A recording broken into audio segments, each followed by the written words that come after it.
Young. Caught! It's Horn!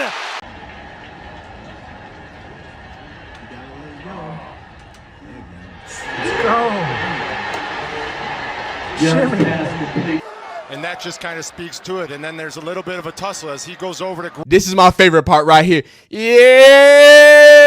Yeah, man. Jay Fleazy, man. I tried to tell y'all. What they call him?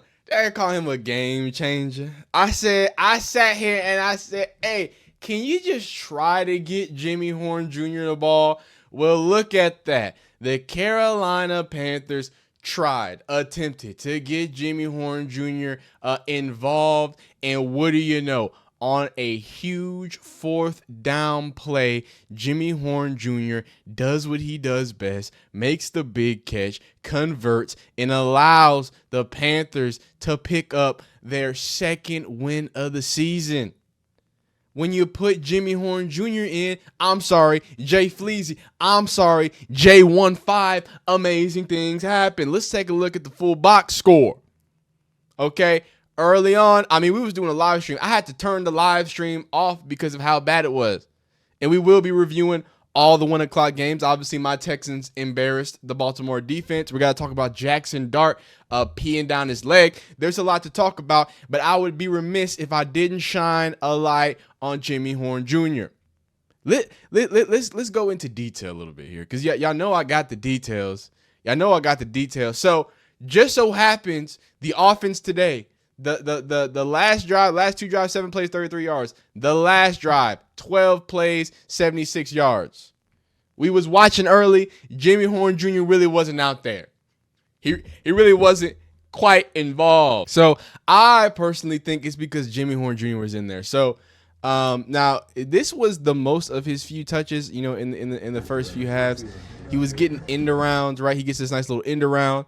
He makes something happen for 5 yards. He had 2 carries for 5 yards each, totaling 10 yards.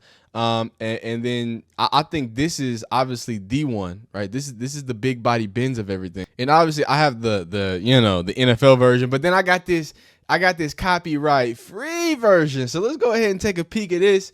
You got 3x1 up here. Technically, it's 3x2 because the running back counts as a wide receiver threat. Doesn't matter. The Dolphins are giving you this too high shell. It looks like maybe a fake too high, or either that or they're playing a split seam because you see how this safety is clearly at the center here. He's trying to play. He's capping this, right? He might be almost a cover 1 above this right here. Where he's close to the center, and you're going to see what happens and kind of how everything kind of opens up. Jimmy Horn Jr. here, by the way, he motioned from the inside here to the middle of this stack here, and he fights through some pressure. If you see him, he fights through pressure down here. Beautiful ball. He goes up high, points it, and picks it out the sky. Let's see it from the NFL view too. Again, 3x1, 3x2, call it what you want it. And really he has to work. He has to get in here. Look at where Jimmy Horn Jr. is at right now. He's not almost at the hash, but he's a good 2 to 3 yards off the hash. He gets nasty in here, right? He uncovers. Bryce Young is known for his anticipation. Hey, go ahead and give Jimmy Horn Jr. a chance. And he goes up, high points it, plucks it out the air, makes a few things happen. And if they wouldn't stop them, I'm telling you, that boy would have been off to the races. And this is my favorite part right here. Yeah. So that was on 4th down. On 4th and 5, Bryce Young finds Jimmy Horn Jr. And that's the amazing things that happen. So that's just great to see. It's great to see him go out there. This is what everything looked like. So first off, Rico Dowdle. I don't know who that dude is, but he's a problem. 206 rushing yards on 23 carries. These are some road to glory numbers, cuz 9-yard average, and then Jimmy Horn Jr. in there with his little 5-yard average. 2 of them things, two in the rounds. Beautiful. He actually had 2 catches. He had that catch. He had a small 5-yard catch too. He did his thing. T-Mac obviously always leading. Xavier Legette played like a wide receiver that knows how to catch footballs. That's crazy. Bryce Young had a great catch to him. And then, of course, Jimmy Horn Jr., 2 for 21. Sorry, 2 for 21. He had 2 Well, I guess 1 for 15, 1 for 5. What's it called? And then 17-yard long. Sorry, 1 for 17. And then he had 3 total targets. That boy nice. And like I said, Bryce Young was struggling. He had an interception. He also had a fumble where he just threw the ball at the ground. He just, I think I took it out. But Bradley Chubb got to him, and he just like froze up, and he just like threw the ball at the ground. He had another bad interception. It's not as funny anymore because they won. But this is funny though. This is super funny. So, this kind of sums up into the 7. Now they were down 17-7 if I believe right. So not really a laughing matter. Yeah, they're down 17-7. He throws a beam to who? I think he was, and that's the crazy part. He was targeting Jimmy Horn. So maybe Jimmy Horn had the wrong play. And maybe he was supposed to come back, but regardless, he beamed. Do you see that? Do you see that laser beam? He absolutely laser beam. Golly, can we get helmets for the camera crew? Jesus. And then this is the up part. This is where, hey, all right, hey, you missed Jimmy Horn. I hate that. And then you laughing, and then he's laughing like life's a game, like life's fun. Man, get out of here, man. I can't. Thank you to the Carolina Panthers. Thank you to Bryce Young to finally throwing to the main man, Jay Fleazy, Jimmy Horn Jr. He does it bigger than anybody else did. A quick little recap of the other games. Obviously, you had Saints over the Giants. The Saints get their first win of the year. Spencer Rattler gets his first win as a starter. The Dolphins obviously lose to the Panthers. What's it called? Eagles just lost their first game to the Denver Broncos. So we'll talk about that a little bit because, there was a lot of throws that Jalen Hurts made, but then there's a lot of Jalen Hurts throws that maybe he should have made. So I've never seen a 4-1 team, or I guess 3-1 team, 4-1 team with as much scrutiny as the Eagles. But hey, it is what it is. Eagles absolutely steamroll the Raiders. Geno Smith, we need to have a discussion. You're averaging 2 interceptions a game. You're supposed to do that with your touchdowns, pal. I don't know if anybody told him that, but you're supposed to do that with your touchdown. So he's not looking that phenomenal. So let's go through a few of these. My Texans absolutely mollywopped the Ravens. Now, I want to say something. Let's get a look at this. Look at this, by the way. This is crazy. This is a crazy interception up bigly. And first off, Rashad Bateman. So we can have the Shador Raven situation. Do you see Rashad Bateman quit on this route? That's what y'all, yeah. Shador could have been out here, man. Shador could have been out here with receivers who stop on routes. Kind of looked up. And let cornerbacks just run underneath it. Man, great job, guys. Shador could have been out there, huh? Yeah, that's what they wanted. They was walking you into a trap, even though Tank Dell is still horrendously injured. I don't care. I got my Deleonte jersey on. I need more current jerseys. I need to get a Nico jersey. I was about to get a CJ Stroud jersey, but I'm watching. I'm waiting. But that's hilarious. Shout out to Kamari Lassiter. He's a psychopath. You know who else is a psychopath? Jalen Noel. Jalen Noel out of Iowa State, the rookie. He gets his first touchdown. NFL touchdown, JJ. And he does the Ray Lewis. So he starts hitting the... Yeah, and he does something in Baltimore that for many years would never have been allowed by an... Now, what happens is Jair Alexander, one of the worst defensive players for the Ravens right now, tries to make a snafu and that about just it. Kind of speaks to it, and then there's a little bit of a tussle. Maybe Jair Alexander is a problem. Maybe he is the problem. He goes over to grab his first ever touchdown ball. Jair Alexander. They started beefing. Hey, Jair Alexander. I made videos saying, well, Jair Alexander just makes the Ravens a complete defense. You made them worse. You made me look stupid. Now Marlon Humphreys has got a dang towel wrapped around his head. Lamar Jackson is limping. It's not great. I actually like I'm a big Lamar Jackson guy. I'm a big Ravens guy. This did not look great. But shout out to them Texans, man. Y'all know it. We do. Now, not so fun. Not as fun. I don't think as fun. It's just not fun anymore, right?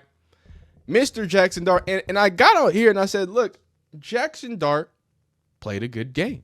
Jaxson Dart did what he was supposed to do. If you ask me who played better in that last game, for these two games, Dillon Gabriel or Jaxson Dart, since everybody for some reason thinks y'all don't actually watch my videos. Y'all just read my thumbnails and titles. I get it. Dillon Gabriel has outperformed Jaxson Dart to an astounding degree. the Jaxson Dart. The thing with Jaxson Dart is that he is probably the most protected rookie quarterback. I've never seen. And there have been rookie quarterbacks. I mean, Jaden Daniels that get protected, that get the offense, kind of molded to what they do best. But man, oh man, they did everything to get him in where he needs to be. The rushing yards were great at the first half. 11 for 16, 68% percentage, 148 total yards, 2 passing touchdowns in the first half, no interceptions, no sacks taken, 127 passer rating, 88 PFF grade. All right, now that's great. And he had 27 yards. I believe he finished with like 60. Now, here's the issue here. When you finish the day, if we could go ahead and pull that box score up for us. When you finish the day the way you finished it, it starts re-raising the questions of, hey, maybe Jaxson Dart is who we thought he was. Maybe Jaxson Dart versus Florida. And as a Texas fan, I probably shouldn't be speaking about going against Florida.